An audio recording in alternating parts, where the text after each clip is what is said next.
everybody. This is Chris Baker, your host of the podcast Tell Me Your Story.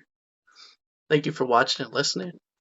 And today's special guest is Hillary Goldthwait-Fowles, right? Mhm. Are you still there? Okay. Yeah, that works. We're going to do what we always do. We're just going to jump right into this and just talk about, start off with the childhood. Where'd you grow up at? Where did it all start for you? It started not too far from where I currently live now. I was born in a small community in Maine in the southern part of the state, so about 20 minutes south of Portland. I'm an only child. My mother and my father were young. They were 22. They had been married for a couple of years, and there I was born. I had a great childhood. I was very fortunate to have a loving and supportive family on both sides, especially on my mother's side of the family. And I spent a lot of time with my mother's mother, so my grandmother. And I'm actually wearing her necklace. This was her wedding silver. So when she passed, everyone in the family got one. So she's always with me. She was very much the family nurturer. That was the hub. We always spent time at her house. I would go there after school. There's a lot of stories about that, but family was always very important. I was always brought up with family first, like family is everything. These are your people. And even though I was an only child, I have 3 cousins that on my mother's side that I'm very, very close to, very much like siblings, including all the teasing and, play ping pong with a badminton racket and play badminton with a ping pong paddle because I was the youngest of 4. So, you get to learn a little bit about resilience, but you also learn about what you will and won't tolerate from other people when you have those kinds of experiences. In my family, it's, they would kind of like tease and make fun, but not in a mean sort of way. It was kind of like, we love you, we make fun of you. And it wasn't, I never really felt that it was done out of spite. It was just done because we love to laugh, and we laugh at ourselves and we laugh at each other. But it really just kind of, for me, helped me to remember I didn't have to be perfect and that I wasn't perfect. Because as you know, in our society and in our world, there's this desire or need to be perfect. And I don't get it because nobody is, but it's been very deep within me. And I've kind of wrestled with that my whole life. Like everything has to be just so, and everything has to be perfect, but we're not perfect. Nobody's perfect. So yeah. I've just kind of learned to be the best person I can in any moment, and just to try and be as kind as I can be, and to be compassionate, and to have an open heart and an open mind when it comes to dealing with other people or other situations, or even people who might not be as nice to you as they should be. There's a lot going on behind the scenes you don't know, and it's not personal. But when I was a child, I didn't have that lesson yet. I hadn't learned that. What I've come to kind of understand about myself was I had social anxiety as a kid. Even though I love to be around people, there was only so much of it I could deal with, and then I needed to go home and like go hang out in my room and play with my Barbie dolls, So I totally agree with you there, though. It's something that we're not really brought up with, just being taught how to be grateful for everything, and it's just a small thing, really. My mom was an educator. She actually was in 1977 when I was about 5. So I was in kindergarten. My mom got a job. My dad worked a bajillion jobs. My father is the hardest worker out there, and everybody was poor. We were not wealthy at all. But my parents made sure we had food on the table. We had a roof over our heads. I had clothes to wear. I had access to things, that most people might not have. But my father worked 2 and 3 jobs to make things happen for us. And I'm really grateful for his work ethic, because I've kind of gravitated towards that. And, I think he gets his value from work, and I think I kind of do too. But my mom, when I turned 5, worked at a school in Limerick, Maine, as a ed tech, a paraprofessional for kids who were coming out of institutions because the ADA was passed, and they were bringing kids out of institutions with disabilities into schools. And so the classroom my mom was in the moldy basement, where like all of the supplies were in all of these old desks and all these old chairs, and you had to navigate through this maze of yuck to get to this room. And I was upstairs in kindergarten, and I would always wonder, why aren't they up here with us? Why don't they have the nice big windows and the desks and all of the crayons and all of the things? Because I would go down there and I used to pretend to be sick.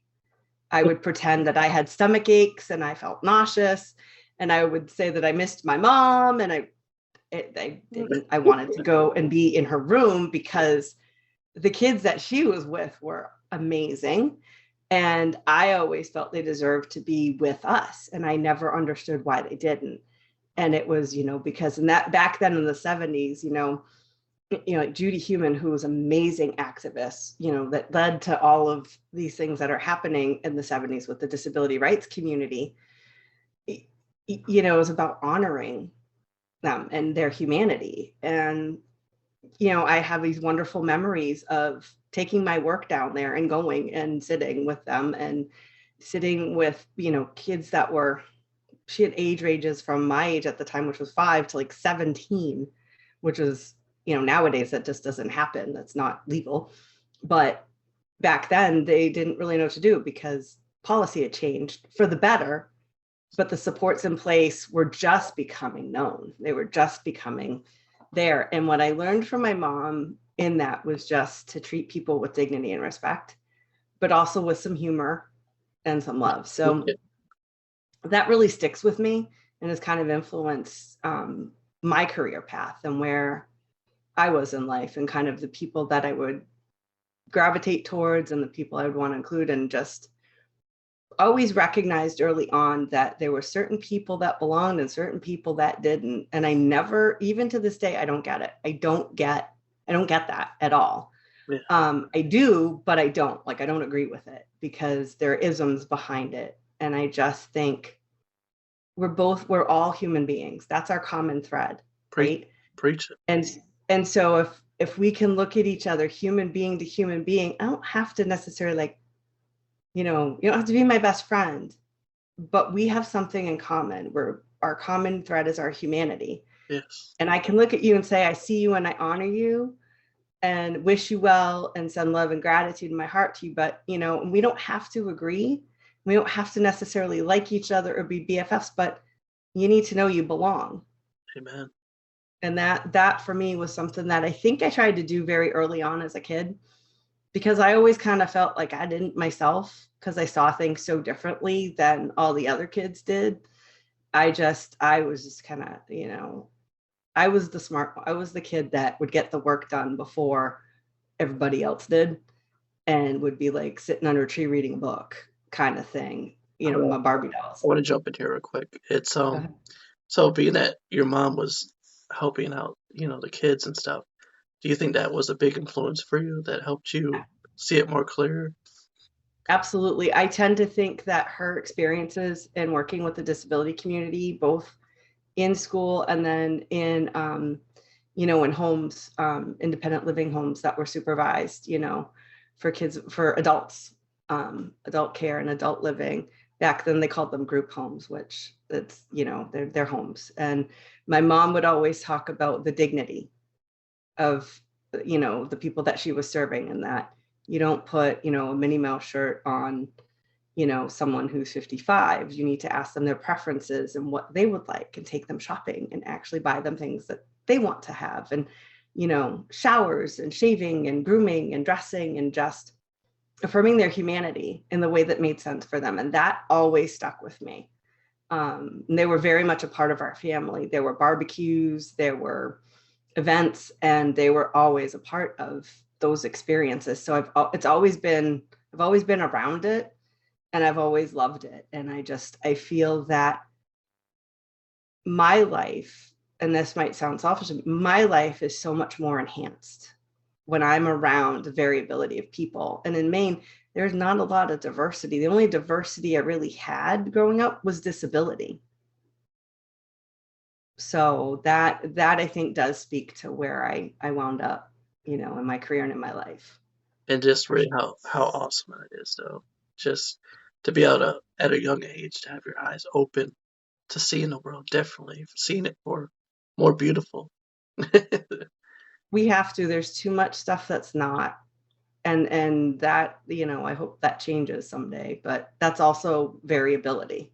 Because if everything was rosy and copacetic, it would be kind of boring. I mean, it would feel good, but Yeah, I've learned also in life too that the challenges that we face in our life, the pain points in our life that we have faced also make us stronger, make us excellent, better, and make us more compassionate because there are other people that might have gone through something similar. excellent point. I just want to kind of tap more into it for the watcher and listener right now. Thank you for putting up with my voice, but um, really, it's just like put yourself in the shoes of somebody. Imagine, or just yourself. Imagine at one time where you kind of felt like somebody made you kind of feel dumb, just made you feel stupid, or just out of place altogether. And how did that feel to you in that moment?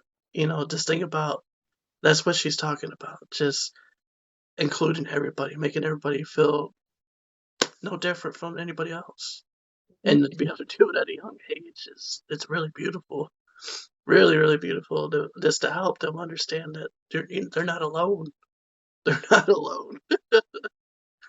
Yeah, I think that's the bigger thing is we're really not alone. Yeah, There are things bigger than us that come into play with all of that. And, if you're faith or, believe in energy or God or whatever it is, or space, even the universe is huge. There's so much more to this world than ourselves and our own egos. And so it's a lot of unlearning one has to do, from conditioning of society to not be different or to not just speak your truth or to not. So this is why what you do is so important, Chris, because you're giving people an opportunity to do just that, and that's powerful. that's what I love more than ever. It's just having people come on and just telling their stories. Too often nowadays we walk by people that could have done something very incredible, you know, and we would never know because we never reached out to that person to even get to know them. We're too quick to judge anymore, especially this last couple of years. It's everything that's happened has caused us to be more distant than ever. Technology was beginning to do that in ways, but also at the same time being sheltered for the last almost 3 years because of COVID. It really pushed us away. But this is my goal: is just to bring us all back together for people to see these stories and hopefully, be encouraged, be inspired, be moved, uplifted. Let them know that they're not alone, whatever they're dealing with. And Exactly. next time you're with somebody on the bus or you're just walking by or in a restaurant somewhere, just anywhere really, get to know that person in front of you. So we're so quick to, danger stranger. But and I'm not saying, be cautious too. Don't just don't just talk to like everybody, but don't judge too. My point is before you judge, get to know that person. Exactly. There's something to be said about the simple things, holding a door for somebody that's coming in behind you or even waiting for them. You know how many times I've done that where I'm holding a door for someone I don't know. I'm just waiting for them and they go, I'm like, don't rush. Don't rush. I'm just here to be like, hey, hope you have a great day. You know, little things like just a smile, even, or even just an acknowledgement as you're walking by with someone. And I know in some different cultures, that's not a thing. Like that's, not something that is done. But I feel like here, because things have been so messy and messed up and a lot of challenges the last 2 years and tragedy and trauma for all of us over the last few years, that we need to kind of get out of that and get out of our own egos and out of our heads and more into our hearts. And you never know what's going to happen with those moments that you do, and it also makes you feel a little bit better, You know, if you can brighten someone's day with just a smile or a look or even just a small word of encouragement, you don't know what that impact's going to be for somebody.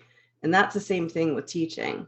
You never know the impact you're going to have on someone as an educator. And so it's so important to have those relationships with your learners and to have those relationships with your colleagues, but you need to feel safe to do that. You need to have an environment and a culture that's set up for you to feel like you belong and that you're safe to take risks in lesson design, lesson methodology, having fun and joy in learning. I love to learn. That's the biggest thing. And I think no one can take that away from you.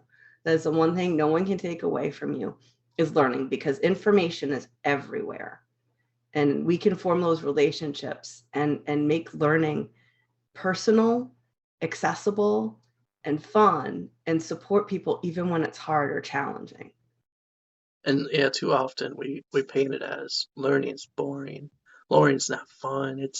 That's what boring people do, but really, that's not true at all. Learn outside of school. If you think about it, Yeah, learning is not just confined to school, whether it's remote like this or in person. You still learn things when you leave. Children still learn things when they leave and they go off and they're learning to cook with their families, or they're learning certain skills because of their experience, or they're picking up something they've read, or they're learning something from a movie they're watching. You are constantly learning something yeah. at some point. And the more you do it, though, it opens the door for more opportunities, more things that you want to.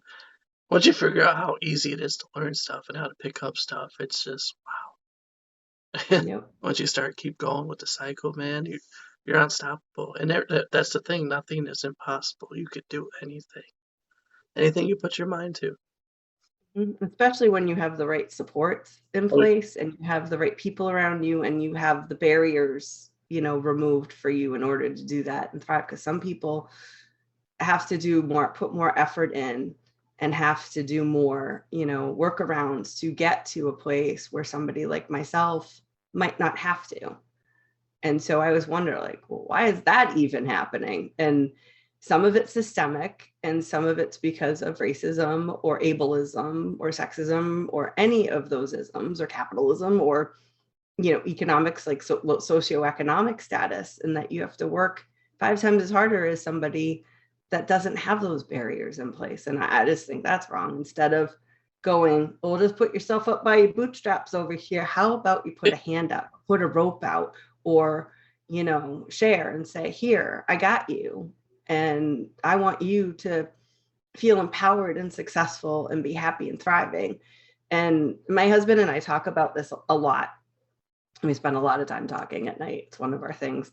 And one of the things we talk about is the concept of teaching someone to fish or giving someone a fish. oh, And so if you teach someone to fish, right?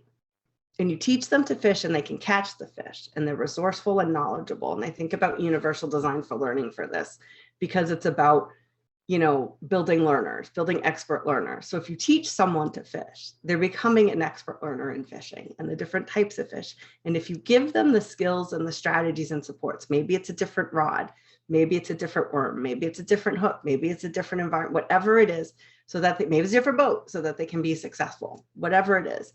You have now given them the skills and practices that they need to be thriving and agents of their own learning for life. But if I just give you the fish, you didn't learn anything other than, well, if I ask, you're just going to give me the fish and I don't have to do anything. I'm not getting any intrinsic motivation. I'm not engaged in the process. I'm just being fed. And I liken that to like curriculum, where we're just spoon feeding curriculum to kids and not inviting curiosity and creativity in how we're teaching. Yes, we need to teach skills. We need to teach specific skills, but we can do that with a curious mind and with a fun and a joy about that. If you're not passionate about what you're doing as an educator, it's going to show. And sometimes it's really hard because the challenges teachers are facing today are nothing like anyone has ever seen. And, hats off to teachers that are still in those spaces doing the work and doing what they need to do so that kids are learning and thriving. But the constraints and the barriers they have is just wrong because it's affecting our children and it's affecting our educators. It's I just call it like this whole like circle of disempowerment where you feel a little disempowered because of barriers. Now educators feel disempowered. Well, now kids are going to feel disempowered. So it's just this thing. So how do you stop it? You re-empower yourself by having those creative experiences, having some fun, having some ownership and say on who, what, when, where, why, and how I'm going to teach. You know, instead of you giving me a box and telling me when, where, how, what, and why I'm going to teach. How about we ask the kids that are in our spaces, what do you want to learn? Because I guarantee you, savvy educator knows how to connect what kids' interests are and what they want to know to basic concepts of reading, of math, of science, of history, of all of it. And having that interest and that curiosity just lends itself to being more engaged and more motivated and a desire to want to learn. Because now I'm teaching you to fish instead of just giving it to you. Keep going. Keep going. You're preaching, man. You're on fire. Keep it going. That always stuck with me because in school, I was always the one that was done first. The teacher would be teaching the lesson and I'd be done. She'd already like have the assignment, you know, written on the chalkboard, whatever. And you always knew who the smart kids were and who the smart kids weren't because of the way we were grouped. And it was done homogeneously, which is if I was reading Blue Dilly Dilly, I was in the group where everybody was reading Blue Dilly Dilly. And those were the smart kids. But if I was the kids reading Mysterious Wisteria, I might not be perceived as so smart. And because teachers give those messages subconsciously, those are biases. We talk about unconscious biases.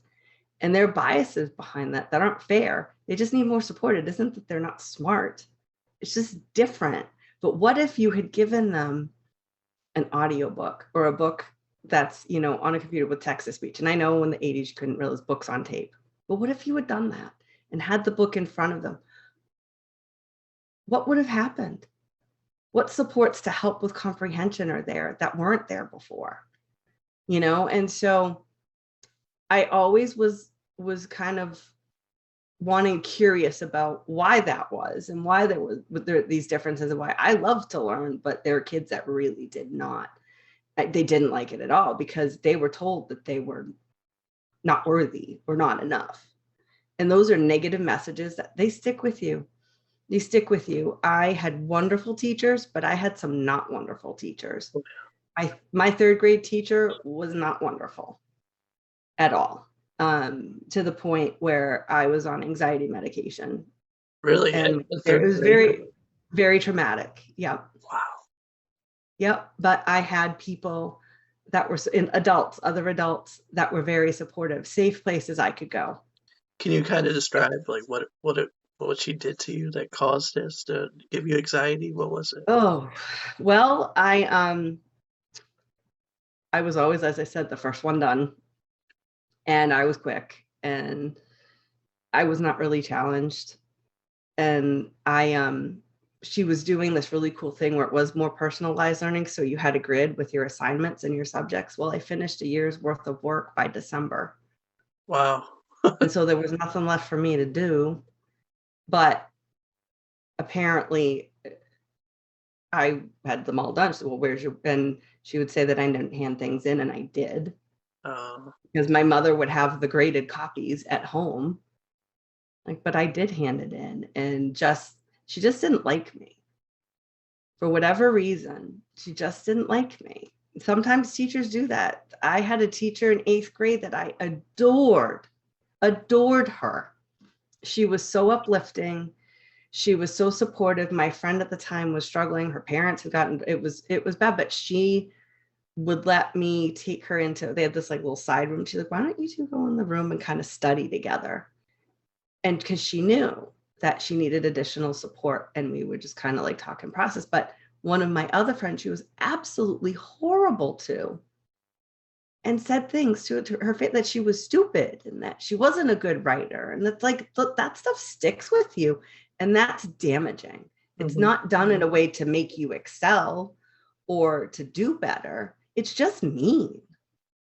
It's just mean. And then So it really goes more into like how they were brought up, also how they were taught, and there's a deeper story exactly. to that, you know. And we were all tracked. So I never got to experience things like automotive repair or, typing. I was college prep tracked.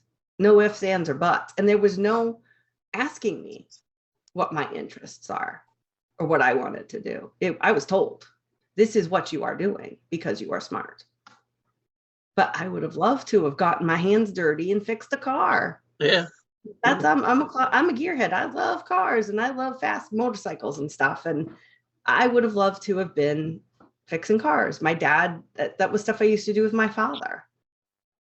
So I would have loved to have had an opportunity to explore some things in the voc, they called it voc back then, but now they call it technical school. I would have loved to have explored some things like that. But because I was labeled smart, nope. But on the flip side, the people that were in vocational were considered not smart, but they're very smart. I just got to tell you, you can take an engine apart, put it back together. You're pretty smart in my book, because I have really bad visual spatial skills, but everyone's got their strengths and challenges, right? And so for me, it was interesting because here I am in this small town in Maine, right? And it's a football town. So like your worth is your ability to play football. Well, I'm a girl, so that's out. And I used to practice on the high school football field because I thought I could be a field goal kicker. Yep. I'm going to practice. I'm going to be like first female. No, I actually wound up being more like Charlie Brown, when Lucy's holding the ball and he goes to kick and he's like, padoosh. Yeah, that was me. And I didn't have somebody holding the ball. I had it on a tee. The ball would either go behind me or I would just, eat dirt or it wouldn't make it. And so I practiced enough, but they're like, you get to a point where you're like, maybe this isn't my thing. And that's okay. And I would move on. But I am always envious of field goal kickers to this day. Like, and I'm, it's great to see women, in those roles that once, in my time, they weren't. And Hold on, it's interesting. I want to add in here real quick. I actually got to witness it on my team. I got to see a girl kicker come on and do her thing, and Awesome. she was really good. So Awesome, way better than me. She wasn't Charlie Brown in it. She wasn't on the back. Good. So I wound up being in the band because I figured that's how I got into the football games for free. But I also love music. Music was very much a big part of my family growing up. My grandfather sang in a barbershop quartet. My grandmother on my father's side played piano and sang. My uncle on my father's side sang in numerous bands and DJ'd over the years. And Christmas Eve, the house was shaking because he would play the piano and we would sing. So dancing and singing is very much in my family. Now, I can't sing very well. I'm a novice singer still, but I don't care because it's joyful and it's a way we connect and it's a way that we just celebrate being together is through dancing and singing. And that's just something that's always been in my life, even to this day. And that stuck with me though. And what could I do in school besides playing sports? Because I didn't quite like them either, because I thought they're kind of like, why are you being mean to me? I'm doing the best I can here. Right. And I didn't feel like that was very helpful or impact. Maybe for some people, talking to you like that is a good thing, like in the military or even in sports, that kind of alpha macho, suck it up kind of stuff. And I'm just like, no, why don't you just tell me what I need to do and I'll do it. And if I'm not doing it, like, can we just have a conversation here? Because I don't need you yelling at me. I don't like that. Like, you don't need to berate me. You just be nice. I'll do better when you are, when you're supporting people with kindness and compassion, but with also not tough, but more of that growth mindset where you can do anything. You can do this. And maybe it's hard right now, but I'm going to help you through it. That wasn't what I experienced with sports. So I was, forget this, I'm going in the band.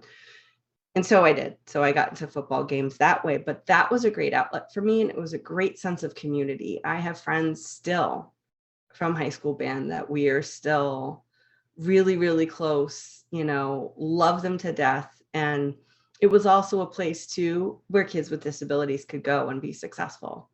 where they could go and play an instrument, or they could go and play drums, or they could be a part of the experience, because we could support them very easily. And as a drum major, I did. There was one that just had issues with counting. I'm like, all right, look at me. We had a hand signal going on, and that was it. They just needed a visual on top of their music. Like, can we highlight these notes? And then you're going to look at me, and I'm going to do this thing with my hand when I direct. And that means that's your cue to play. Everybody knew it, and it worked. It worked because here's the thing. Communities work together to uplift and support the people Preach it. that need more support. Preach it. We don't leave people behind. I don't leave people behind. At least I try not to. Sometimes I go really fast, but I'm learning to slow down. But I've always kind of been like that. And that's the one thing that you get to learn as you grow.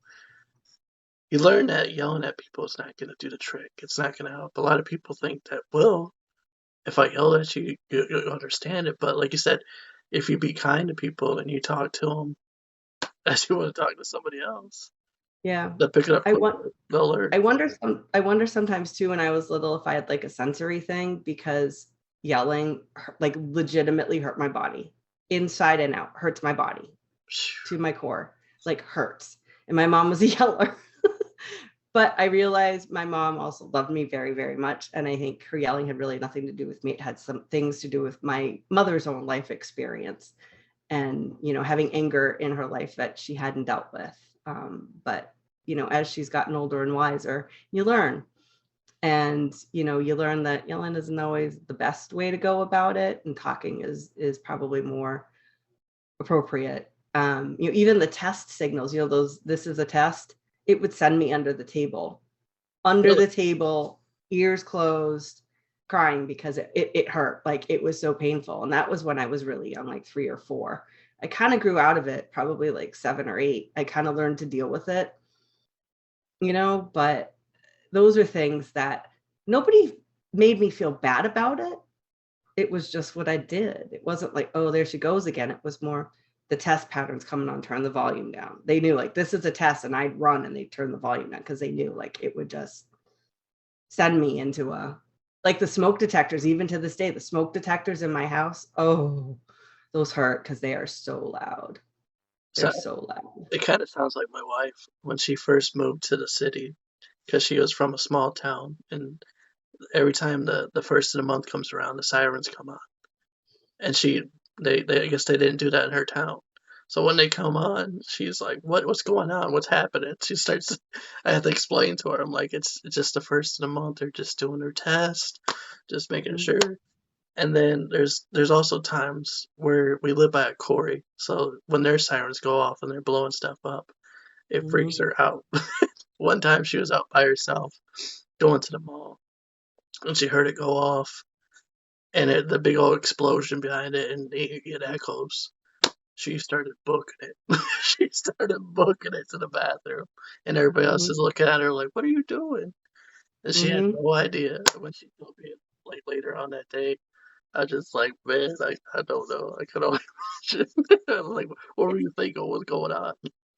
I legitimately feel her pain, because I know, like, even fire alarms, when I was teaching in K-12, and I was helping kids with autism who had sensory issues with I'm like, I really legitimately feel your pain, because I do feel your pain. And I, though, had to come up with strategies for myself so that I was managing my reaction so that I could support, learners with autism, who needed that additional support of headphones or a preview or here's how it's going to be, so that you could regulate your body a little bit more and kind of navigate that noise, so that it didn't feel like it was just piercing through every fiber of your being, but it was more like, oh, that's really loud. I can't wait to get out of here. Yeah. And I think too, just to even be vulnerable with them was good too, to even tell them, like, it hurts my ears too. Just touch in on a little bit more, just how you have to train them and teach them that it's okay. You do. And here's the thing, it's about, I always used to say, working with kids with autism was learning their language. It wasn't about assimilation for me, ever. I always used to say the best way was to, like, find out what makes them tick and design experiences around that. I didn't want kids to hurt themselves or to be in a situation where there was self-injurious behavior thing, but those are symptoms of a larger problem. Like, well, why is that happening? There's something in the environment that's just not conducive. We got to figure this out. And so I'm more of a developmentalist at heart when it comes to that. And really and I never really understood too, because I taught in programs in Massachusetts and in Maine, where, we're like my mom in the basement again, not so dingy though, but with kindergartners, and we're like 6th, 7th, and 8th graders. And I'm thinking, why are they here? And these were kids that, were bilingual. I was a minority, and here I am as a white woman in a predominantly Hispanic area in Massachusetts. And I'm from Maine, who had no diversity. So this is my first, like, jump right in. And I loved it. I loved it. I loved it because it was different. I loved it because I was curious, and I loved it because there was so much I learned, but there was so much I didn't understand because I had biases and conditioning. I learned that now, but back then I didn't. And when you're in teacher prep, sometimes there's kind of a savior mentality that comes out, like you're helping these poor people with disabilities. And it's like, wait a minute, it's not about me. This person has a disability. This does not mean it's bad. It means that this person needs more support. There are certain things that they can't do like you and I can, but they can do it in their way. And there's a term called presuming competence. So you want to make sure that it doesn't mean like, oh yeah, it means that I believe that with the right supports and with certain things in place, and it's something you want to do, we're going to make it happen. And that you can, and it might take a really long time. I had a student who could not match the color green. And someone was like, give it up, Hill. They're not going to, I'm like, no, I'm not stopping identifying the color green until they get it. Well, guess what? They finally got it. And it took months, and they had been doing it for years before I even stepped in. And I was like, no, everybody's timetable is different. And just because they don't get it on what you think is your timetable doesn't mean that you don't give them repeated opportunities to get it. Yeah. And they were like, what are you talking about? Sorry.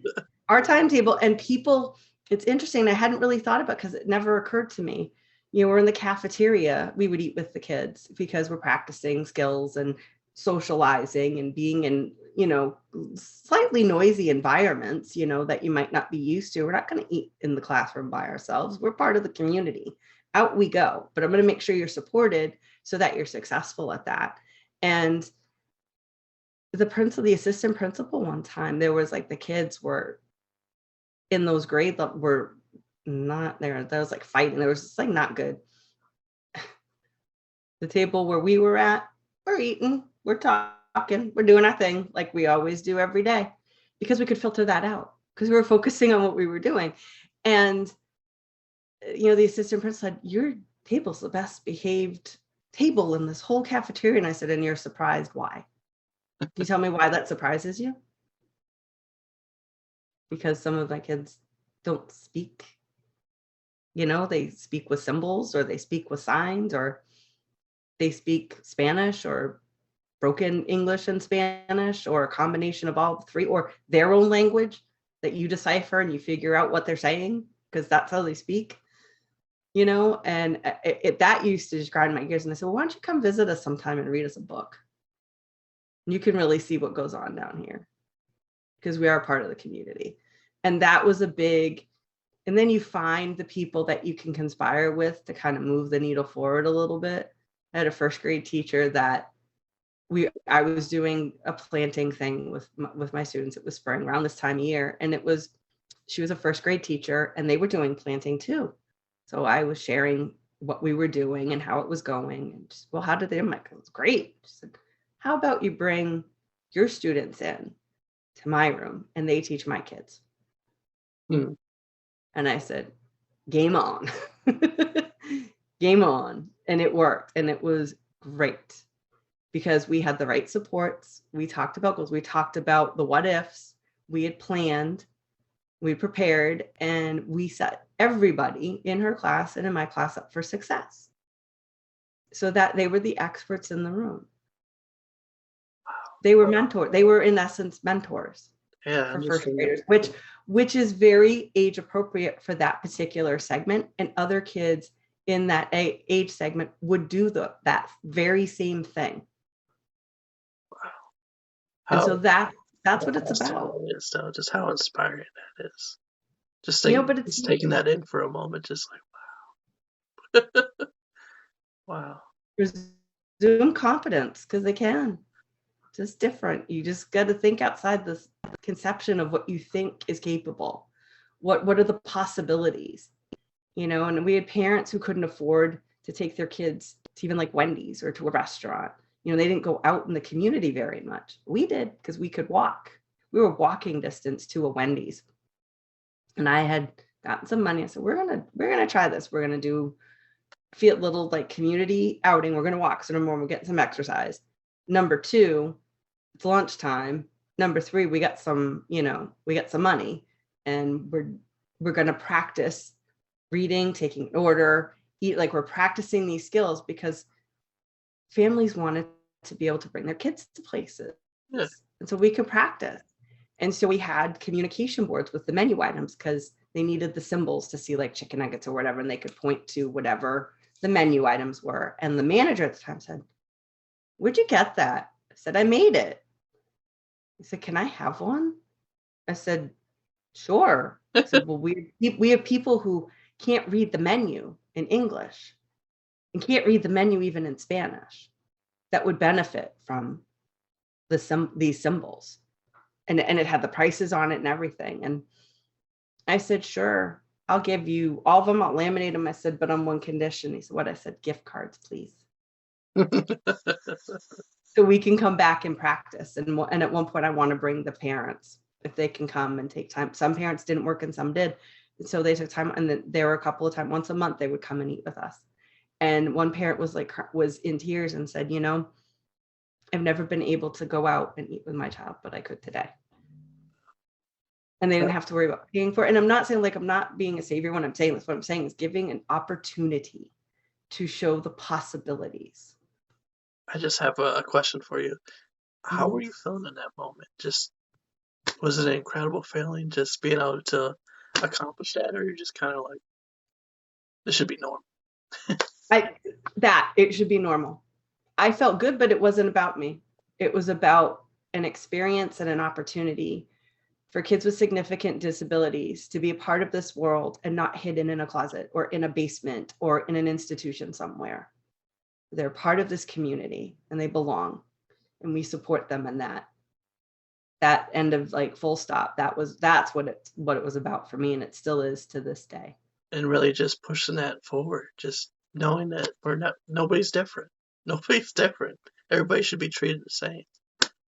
Or at least just treated with dignity and respect and kindness and an affirmation of your humanity. Don't ignore people who are different than you or who you may not understand because they have a significant disability or they have a different color of their skin or a different gender or they don't have a home. We need to be a lot more compassionate and kinder to each other, because the other flip side of it, it's not good. That's been going on for centuries, and I don't know about you, but I'm tired of it. Yeah. I'm tired of it. I want better for my son. I want better for our children, and future generations. I want people to be able to not just survive, but to thrive and find joy and meaning and purpose in their life, and to, learn continuously and to have those skills that they need to do that. And if they decide to go to college, if they decide to go to a trade school, if they decide to travel the world, it doesn't matter. Doesn't matter, because you know what? You're still contributing to humanity because you're following what's in your heart and soul. And there's no greater joy on life than that. And we should support each other in all, the pursuit of happiness. It's in our life, liberty, and the pursuit of happiness. I like to focus on the pursuit of happiness. Thank you. Even when it's challenging. How many people tell you they love your heart? I don't know. Probably. I don't know. I tend to blush when I get compliments. I'm working on that, I'm to definitely be saying honest. that right now. I love your heart. I love your passion. Just what you're all about, man. We need more of that in the world more than ever right now, especially. We need more educators like that, but unfortunately, they're burnt out. Yeah, And they need help, and they need help and support, and they need our love and compassion. And what happened to when everything was shut down and teachers were the heroes? Teachers were amazing. What happened to the nurses, the health, the people that are like keeping this country together by a thread? And what are we doing to them? We're using fear and other tactics yeah. that don't matter, that create a false narrative of what it's really about. And it's affirming our collective humanity, period. Just we need to install the right stuff again. Hmm. Install the positive stuff, the stuff to like we're doing right now. Like Right, we're doing right now. right. Did I tell you I used to pretend to have classrooms when I was a kid? Really? I had my Barbie dolls lined up in little couches and rows, and I would tape record myself teaching lessons, and then I would listen to it and critique myself. Now here's a question for you. Let's see if I'm not the only one person that does this. To pretend like you're on a show or something and they just ask you random questions. And you think of the most random questions that somebody could ask you and you just answer it. Do you do that from time to time or is that just me? No, I do that too. I totally have. Yeah, yep, yep, I try to yeah. think of like the most random questions that somebody could ask me. I'm like, well, okay, this is how I answer it. Right, right. This is how would I answer that? And I'm always curious how other people would answer it or how they got to that point. How did they get to that conclusion? My husband and I don't always see eye to eye on stuff, but it's one of the things I love about him because we have mutual respect and understand and trust and love, but we should have that with people we don't even know. We really should, because there's those judgments and barriers behind that where we strive to find the common thread of an issue we don't see eye to eye on. Our voices might get a little raised, we might get a little passionate, but then all of a sudden one of us will go, oh, there it is. Full stop. There's the common thread. Okay, now we're going to take that common thread and we're going to go down the common thread rabbit hole. And we come to, consensus and understanding. We might not still agree, but we can see each other's point of view and honor it and respect it and don't have to change it. Write that Because down. this Where's is my notes valid. right now? Right. Both conditions can be true. But it's about just, again, coming back to affirming our own humanity within each other and not just saying, oh my God, he's wrong. No one gets anywhere when you're right fighting. But when you seek to understand, this again, to go back to what you do, you're seeking to understand. That's powerful, Chris. Like that is so powerful because you're getting the variability of perspectives and experiences, and you can take that information in and process it and make sense of meaning of it for yourself. And you can take some of it and say, nope, or you can take some, go, you know what? I really need to sit with this and process this for a minute because this is speaking to me in a way that hasn't spoken to me before. That's what I And love that's cool. more than anything. That's taking everybody's You information in and you putting can it in tell. here. You can tell. Oh, you definitely see it. You see it. No, you can tell. It's awesome. Very cool. Thank you. Okay, well, let's go back a little bit, kind of jump back into your story just a little bit. So we talked about your childhood, and then we were beginning to talk about your school experience. Let's kind of dig more into that a little bit. Just tell me what it was all about. How was your school experience? It was great because I was easy peasy. I was the student that student that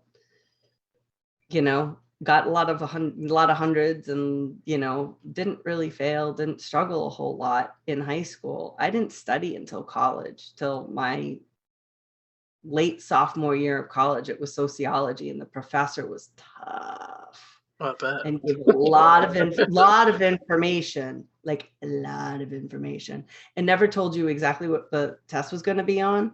So you had to know like all this information because you never knew what you were going to get. And I had a study partner, and I didn't know how to study because I'd never studied. I'd never studied before. No? Never really studied. No, didn't have to.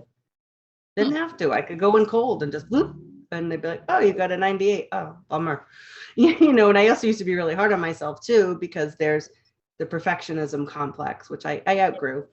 But the funny thing in high school was there were teachers that my mother had, because my mother went to the high school that I went to, and my son actually graduated from the same high school. So we have 3 generations who went to the same high school.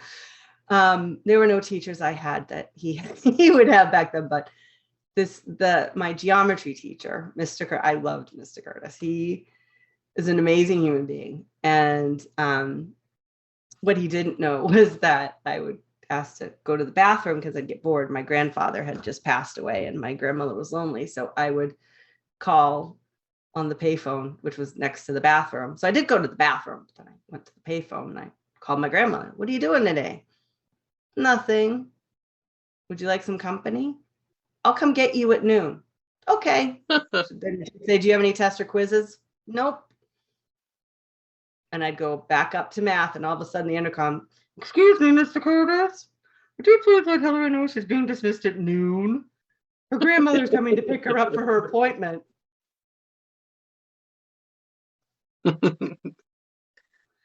My mom didn't know until the 17 dismissals on my report card, and she just went, "Nanny, huh?" And I'm like, "She's lonely, Mom. She misses Pop-Up really bad." And I felt bad, but I also wanted to spend time with her, and I was bored in school. I mean, the period was halfway over and my work was done.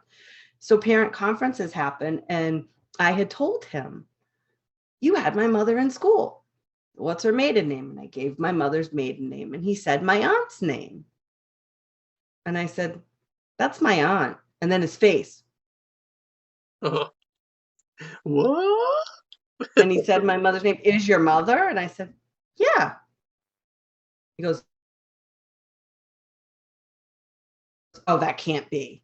That can't." I said, "Yeah, it can." So parent conferences come. My mother walks in, and he said, "I didn't believe her until you just walked in the door." Wow. "I thought she was your sister's daughter." What? It's funny because I tend to be like, the older I've gotten, I'm like my mom, but I'm a lot like my aunt. But my cousin, who's 3 years older than I am, is a lot like my mother. Wow. So it's interesting. It's an interesting thing, family thing, that there are certain things that my aunt and I are very similar about. There are certain things that my aunt and my cousin are very similar on. There are things that my mother and I are very similar on. There are things that my mom and my cousin are that my aunt and I aren't. So it's an interesting thing when the high school teacher thinks that your aunt's your mother, and she's not. That was fun. We laugh about that still to this day. Is it because you're around her more, or how did that work out? I was around both of them all the time. Growing up, my mom and my aunt are best friends. And so, like I said, I was an only child. I was not lonely at all because I was around my cousins. I was around my cousins all the time. The beauty was I could go home when I was done. Like, I'm tired. I'm going home. I'm overwhelmed. I'm like, I've had enough. I need to go rest and recharge. I'm done. They were lively, adventurous cousins who liked to climb trees and do crazy things. And I just kind of sat there and read a book and played with my Barbies and laughed at them a little bit and devised ways that I would get back at them for teasing me.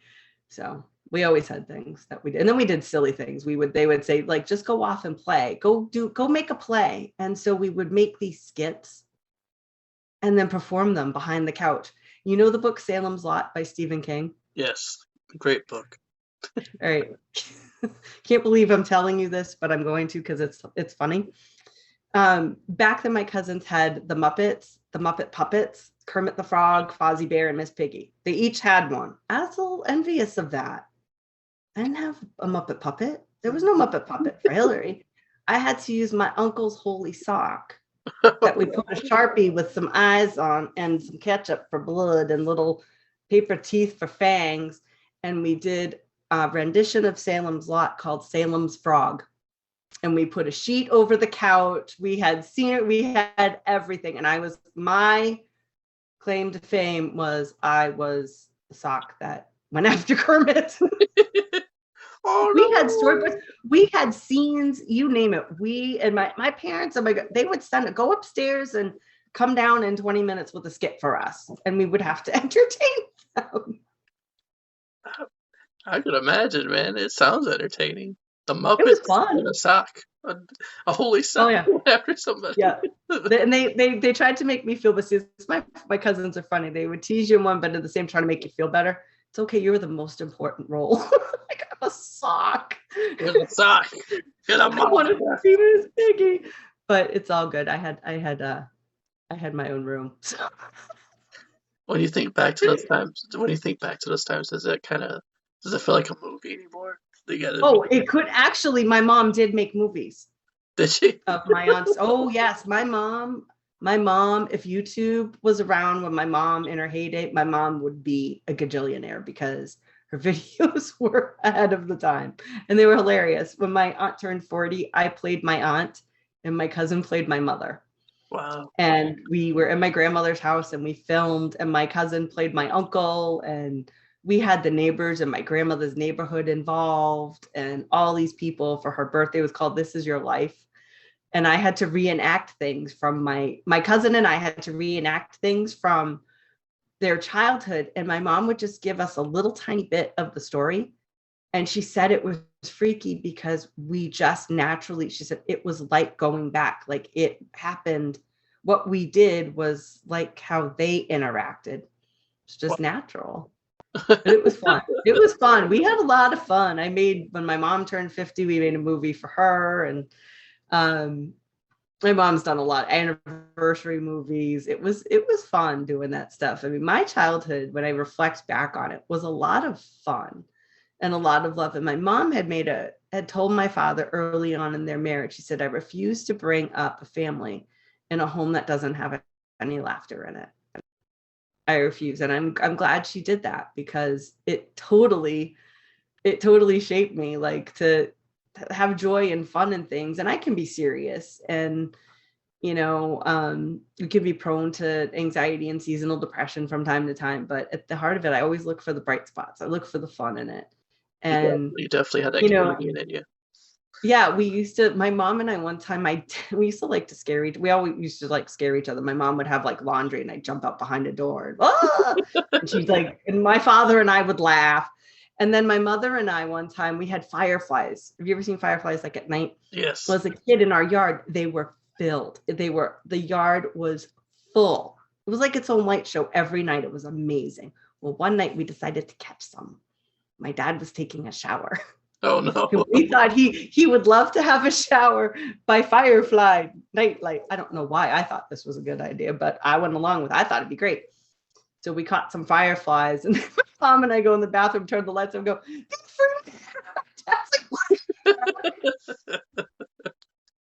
at the same time he's laughing, and my mother and I are hysterical. We're laughing so hard, like we have to, like, one of us has to run to the bathroom, which happens a lot in my family. Someone has to run to the bathroom because they're laughing so hard. But I'm grateful for that. A lot of kids don't have that. I'm grateful. And we had adversity, and I had some things happen in my life. We all have our pain points, right? But at the end of it, I know that I'm loved. I knew that I was loved. I knew that my parents adored me. I adored them. And I knew that I was safe with them. I knew I was safe with my grandmother. I knew I was safe even with my cousins. I knew that I could just be me and not have to pretend to be someone I wasn't. And we tend to do that in spaces in this world where we pretend to be someone we're not. Why don't we just be ourselves, because we're conditioned to not be? And so there's a lot of unlearning behind that too, but that joy and laughter like that, I wanted that for my son too. And it took a long time, but I got there. Yeah, and really just that alone, you wanted to share that to the world. You wanted other people to feel that as well. That's awesome. And just be a big goof. I am a nerd. I am a big goof. I'm a dork. I love to laugh, and I find, certain things funny. You never know what's going to make you laugh. And I'm not talking about disparagement humor, because that's not funny. But what I'm talking about is just enjoying the simple things. Just, like last night, my husband and I had gone out, and we came home and we listened to music till I don't even know what time it was. And we were dancing and laughing, and just, enjoying being present for each other and just being together and being grateful that, we've had this wonderful life that we've built together so far. We'll be married for, oh my gosh, we'll be together for 9 years this month, and we'll be married for 8. And it's the greatest gift I could have gotten outside of my son and outside of his son is each other. And I feel like everybody deserves to be loved completely for who they are. And I'm grateful for my husband because we do that for each other. And everyone deserves that. Everybody. And, I want that for my son. I want that for everybody, to have someone in their corner that just says, you know what, babe, I got you, and you can do anything. You can do anything. And he's, really instilled confidence and faith in me that I had lost a long time ago. So I'm very grateful to have that. I feel like you're gonna bust out in a song right now. No, I'm not, because you don't want me to do that, because it's gonna sound like fingernails on a chalkboard. Come on, let's hear the song from the Beatles. All you need is love. Yeah, you do. It is. It's true. It's really true. At the heart of it all is love. And, acts of justice and acts of equity are acts of love. Because when I, telling those stories about my former students or telling stories about people who you've supported, it's about love. And Mia Mingus, who's a disability rights activist, with Alice Wong and her Disability Visibility Project, which I love. And they have a access is love. And they say when access comes from a place of love, it's not something that you have to do, it's something you want to do. And so when you have that desire, that want and that need, it shifts it. It shifts it. Just those simple words of I want to do this because it's the right thing to do. I want things to be more just and equitable because it's the right thing to do. That's love. That's the ultimate act of love. And when you're acting in fear, that's not love. That's hiding. That's scared. And that's a scarcity type of mindset that, for whatever reason, you got to unpack that and figure out why and change your language around it. And I know that I'm being simplistic about it, but when you can do that and commit to it daily, it really transforms things. I mean, it's a lot of inner work to get to the outer stuff, And once people realize that that's really what it's all about, that's what life is itself, it's love. Mm-hmm. And the more you give to, like how we started this, is this being grateful for everything and just showing love towards each other. I mean, the more you do it, man, life just becomes incredible around you. And you begin to appreciate everything. Mm-hmm. Love And all the little things. Little things. I just celebrated a big birthday, and my friend, who I've known since I was a kid, had dropped off a present. And the card said, these were done by someone who sees the beauty in everything. When I opened up the present, she had framed pictures of sunsets I had taken and had posted on social media, and she had them printed and framed. So I'm going to hang them up on the back wall. Wow. My mom calls it, you'll see them. But I thought that was neat. You had that but I've done the same thing for her because she's a brilliant artist, and I've said, this was done by someone who's just got an amazing eye for detail, and it's her. And in that moment, you probably were just feeling that tingly feeling all inside you. Just like, wow, I feel it. I feel it. I just feel grateful to have these things in life. I feel grateful for my life. I feel grateful to be able to do what I do now and to have creativity and joy in what I do, and to be with a team of people that are working on a common goal and blazing a trail that's going to help people with significant disabilities and their families understand the function of their disability, but what they can do to live a really amazing life that isn't one that is, that's rooted in love, but is more of a social model, but with some medical, because you got to understand some of that, but more of the humanitarian aspects of it. And that, to me, like, being a part of that is bigger than anything I could ever imagine. And I'm grateful every day to go to work. And because I just left K-12, I'm still consulting outside of it for K-12, but I'm remotely working as an instructional designer, and I love it. And I'm grateful. Like, how did I get so lucky to have these opportunities? And I know part of it's probably privilege, but like you said, sometimes the energy out is the energy you get back. So, And that's how it works. It's written.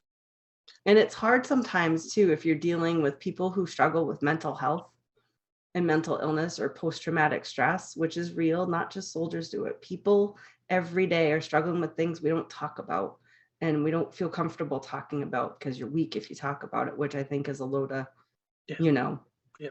not true. I think we need to be able to talk about those things and be okay to be vulnerable with each other. But we've had these conditions in society where we don't feel safe to do that.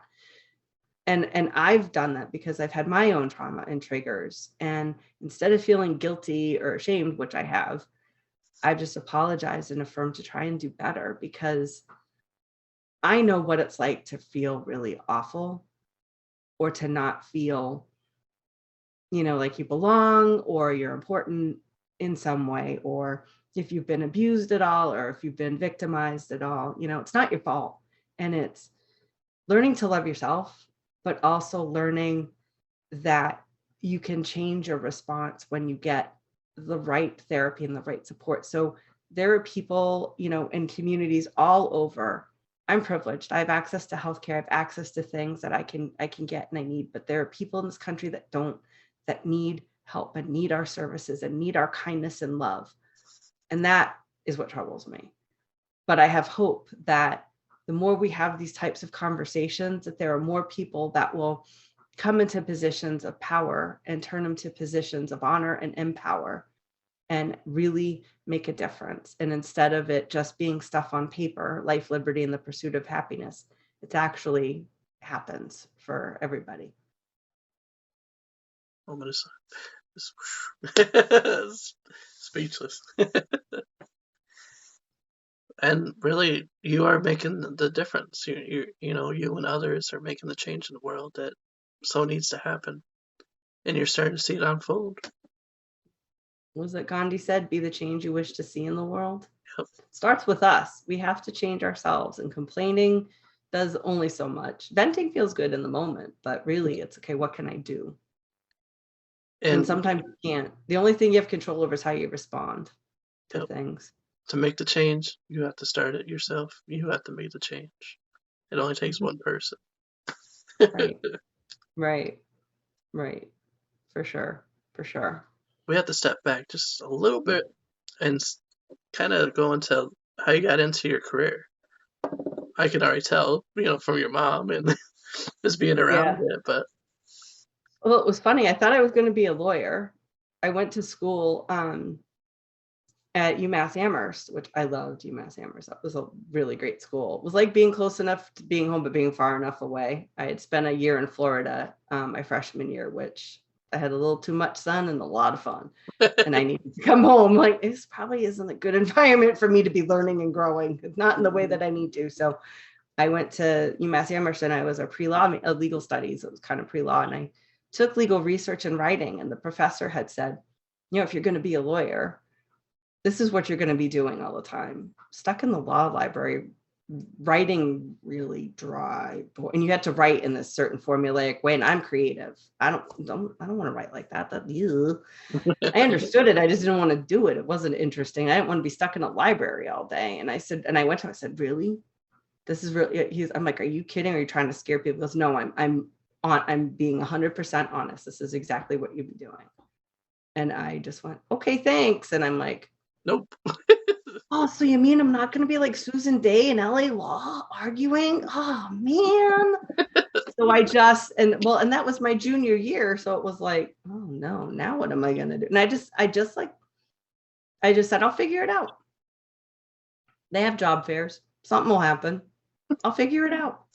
And I wound up at a job fair, and they had a booth for a school for kids with significant disabilities, but they also helped pay for your master's degree in special education. I went, special education? You mean I could teach kids with this in a public school after? And they said, yes. And I said, sign me up. I'm all about it.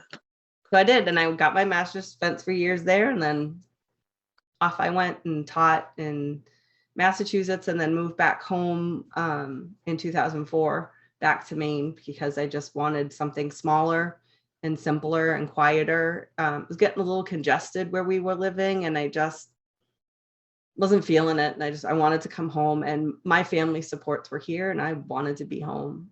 And at the time, my ex-husband was commuting, telecommuting full time, working remotely before it was even a thing. And I said, well, we can do that home in Maine. So we did.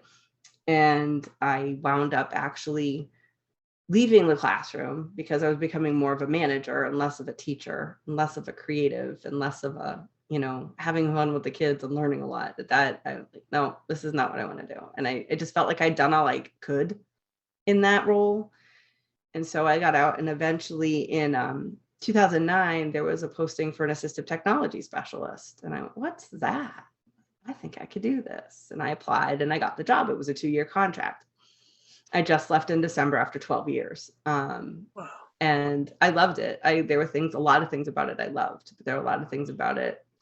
I loved a lot of what I had to do, but there were some things you get to a point where you just know you've done all you can and it's time to move on. And I've been very fortunate where I got to present, and I still do, presenting at conferences, networking with people, having robot internships where we had kids from, students from the University of Maine at Farmington come in and see assistive technology at the classroom level and at the therapeutic level, at a tier 3 level, so that they could actually see what it looked like in schools and, work with me and work with the professor at the time. And it was really fun. I mean, the kids, coming down the hall with a robot, it was like Sheldon in the Big Bang Theory. I'm like, my dream has come true.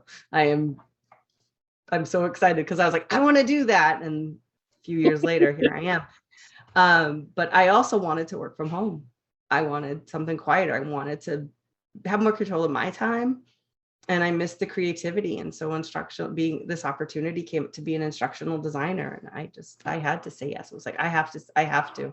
And it was a same thing, like short-term contract with potential for long-term. So, proof of concept is there, and I'm hopeful that it continues. And I work at higher ed as an adjunct for programs in inclusion and universal design. So I design courses in universal design for learning and assistive technology. And I try and do the same thing for teachers that are currently there, is to give them some of their power back so that they can bring some of the joy and fun and learning back, because I don't want them to take my course because it's a checkbox or because they need the credit. I want them to take the course because they can have something they can take and directly use in their setting that week, unless it's a summer. That's a different story. But I love that when they come back and say, I tried this and this is went really well. And this is what I'm going to take it. I'm going to actually do this. And I'm like, tell me how it goes, because I really want to know what this did for your learners, but what it does for you as a practitioner. How does it make you feel when you can provide, when I can give you, universal design for learning, give you some options and choices and flexibility, and model that in course design. So you get to experience it, but then you get to apply it. That, to me, that's nothing better, because I feel like I can give teachers some of their power back when they're taking a course that I'm doing. And the consulting stuff too is fun. There's lots of communities of people. Twitter has been amazing. I never thought I would meet the people that I've met on Twitter and met them in real life. And I have people that they're like family to me. They're more than just my friends. They're more than just counterparts. We're all working together for a common goal and a common purpose. And there's so much love there in that community that I finally feel like I belong somewhere. And that's cool. That's cool. Like, I feel like I'm exactly where I need to be, doing exactly what I need to be doing. And there's no greater joy than that. Knowing that you're on the right path where you need to be. Yep. Okay.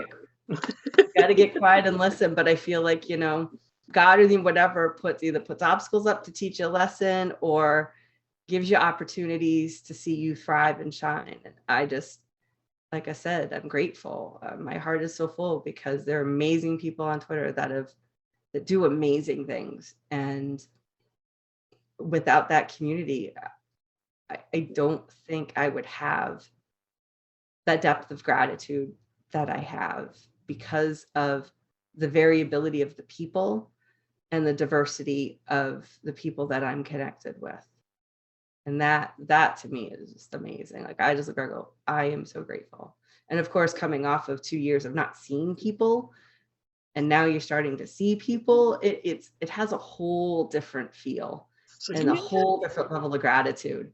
Seriously, yeah. nothing better, nothing better. So All you yeah, need is love. All right, yeah. as we begin to wrap up this thing, I just want to say thank you for coming on and telling your story, man. I know without a doubt, whoever's listening right now, whoever's watching, is been moved, been inspired, and probably laughing at my frog voice. But thank you for making this far. You did great. Hey, if this was last week, I would have been the frog voice. So I'm Kermit. hey, wait, I don't have my sock out. Come on. See, we got to rehearse I'm this. not prepared. Come on with the sock. Wait, let me go get one.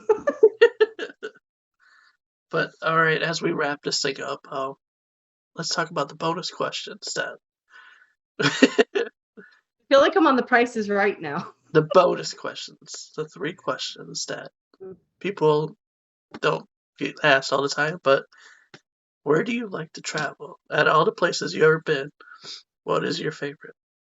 There are places I haven't been that I want to go, but I'm going to answer your question. Eleuthera in the Bahamas is my heaven on earth. I cannot wait to go back again. I hope I get to go back and take my husband there someday because I'm grateful for my parents for giving us an opportunity to go with them after my grandfather passed, and I'd help take care of him. And that was my dad's way of saying thank you. I'm like, that's a great thank you present. Thanks, Dad. And then when I turned 39, I went celebrated my birthday there with them, and it's delightful. It's quiet. It's unspoiled. It's beautiful, and it's warm. And there's oceans and palm trees and wonderful food. So yeah, I'm good. All right, Totally off the beaten path. I'm going to get my ticket now. So I'll see you later. I'm heading out. The way it's been here in Ohio, I'm heading out. I know, seriously. I Heading can't out. wait to travel again.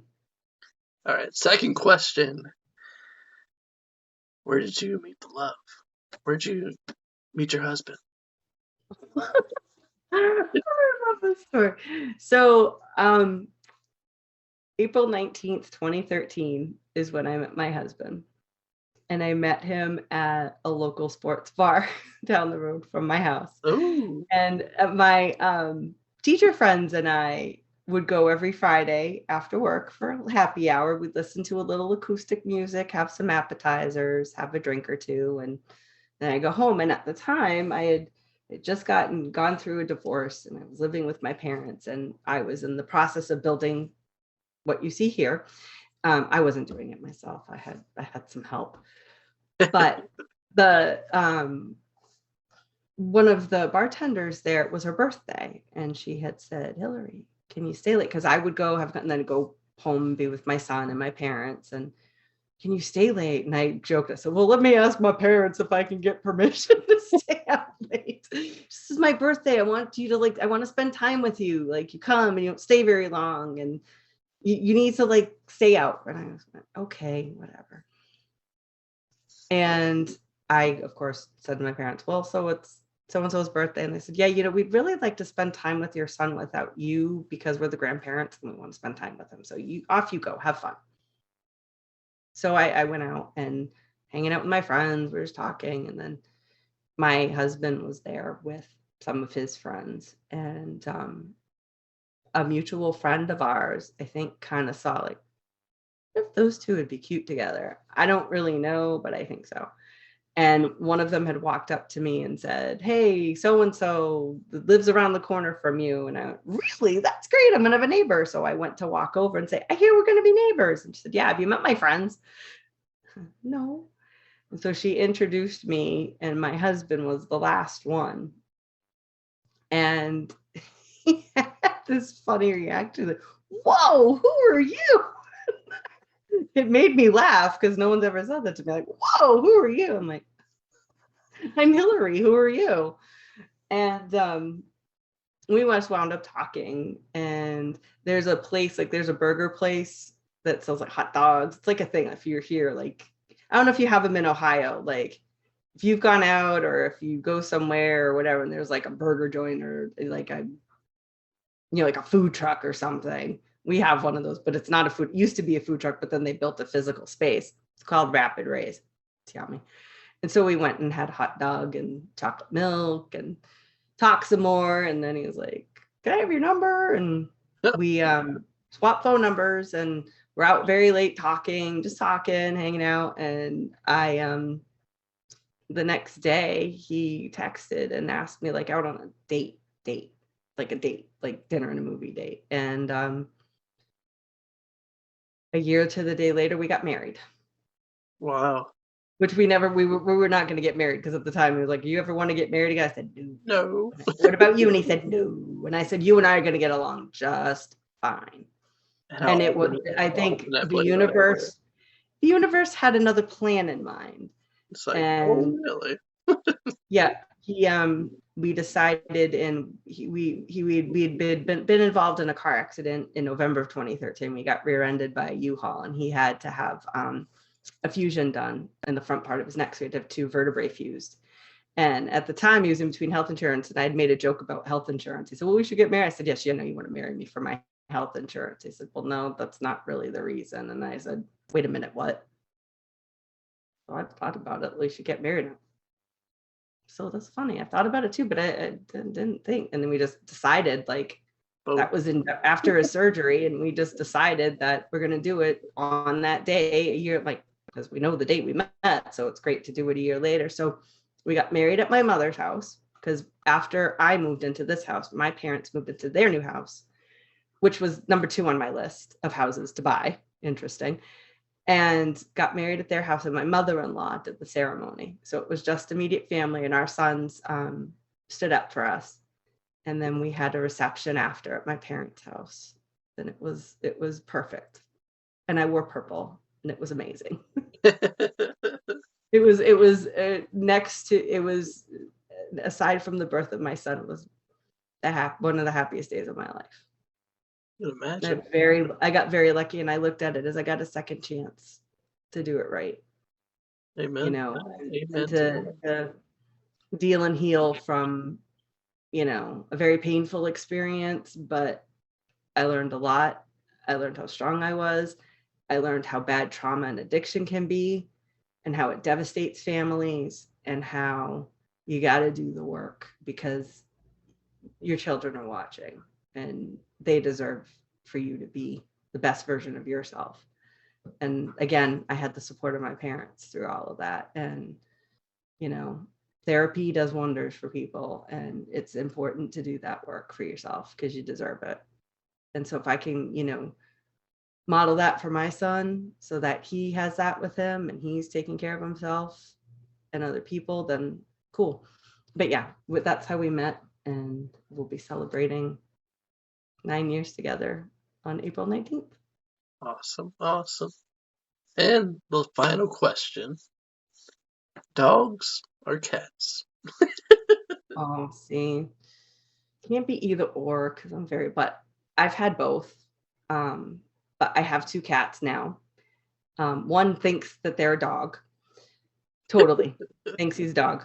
And if you say it's time for bed, he comes to bed like a dog, lays like a dog, acts like a dog, meows like a dog, meows like a dog. It's funny. But we did have a dog. We had to put her down in 2016. So I like both, but I'm more of a cat. I was brought up more on cats because my mom could not have a dog because she would dress the dog up and spoil it and not like let the dog walk and carry it. So my dad said, "No dogs for you." So I think if we had dogs, I'd probably be I love animals, but cats, yeah. Cats cool, but I like dogs too. That's a tough question. I don't like these either or ones. It's like, what about both? Context matters. That's why I put that as the last question. The tricky question.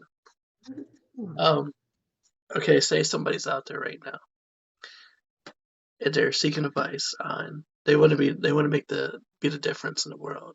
They want to make that first step to be the change they want to see in the world.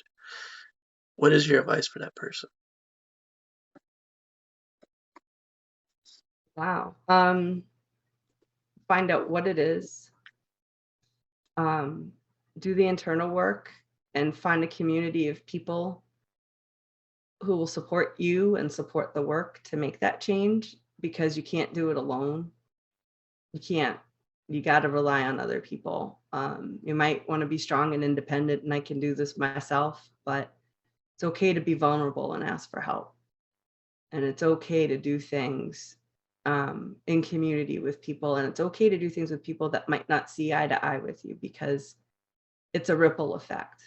And the more, seeds you plant, and the more opportunities to talk with people like you and have conversations with just people about life in general, and have open, honest conversations and not talk about the superficial stuff, and connect, that's where you're going to make change. And if you believe in something passionately enough, and you believe in equity and justice passionately enough, there are enough people out here that are committed to making that happen. You'll find your community, and you'll find people that really just want things to be better and things to be a kinder, gentler, peaceful world.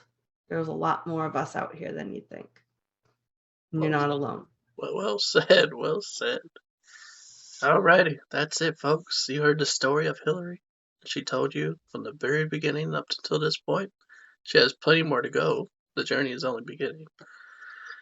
But this is Chris. I'm signing off here. I just want to say thank you once again for watching. Thank you for listening. And also, before I sign off, if you'd like to tell your story sometime, this is a platform for everyone.